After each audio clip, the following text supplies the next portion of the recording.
આપણા સાહિત્યમાં થોડીક વાતમાં બહુ મોટી વાતો કહી દે એ આપણામાં સૂત્ર કહેવાય. આપણે ત્યાં સૂત્ર કહેવાય કે સૂત્રવાદ, સૂત્રાત્મક વાત એને કહેવાય કે થોડુંક કે જાજુ સમજાવી દે.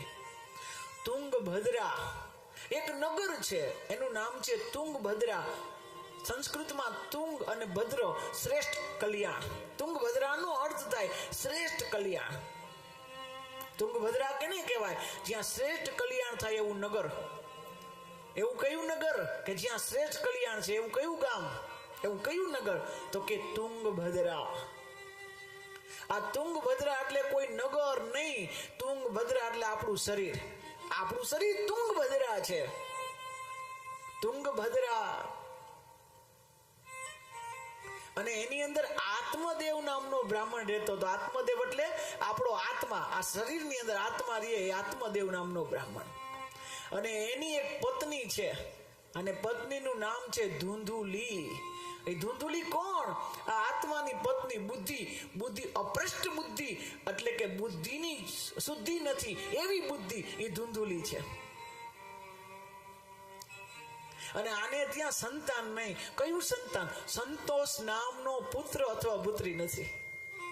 જ્યારે આત્મ પોતાને જ દેવ માને, પોતાને જ માને, બીજા કોઈને ન માને, અને એવી પાછી એની શ્રીમતી મતિ શ્રીમતી બુદ્ધિ હોય અને એ પાછી ધૂંધુલી હોય, એને પછી સંતોષ નામનો દીકરો ન હોય. એટલે બે દુખી. આમ તો બ્રાહ્મણનું ખોર્યું અને કેટલી બધી સંપત્તિ, છતાંય સંતોષ નથી એટલે દુખી. પુત્ર વગર દુખી. એક દિવસ આત્મદેવ મરવા માટે જાય છે અને ત્યાં એક યતિ સંન્યાસી મળે છે અને પૂછે છે કે હે ભૂદેવ, કેમ આત્મહત્યા કરો છો? નામ આત્મદેવ અને કરવા આવ્યા છો આત્મહત્યા? તો કહે કે મારે પુત્ર નથી. આ વાત સાંભળી એ યતિ સંન્યાસીએ સુંદર જવાબ આપ્યો. મુંચા જ્ઞાનમ પ્રજારૂપમ બલિષ્ઠા કર્મણો ગતિ વિવેકમ તો સમાસાધ્ય તેજ સંસાર વાસનમ. હારું નથી એ, નથી એ હારું છે. ભજન કરને.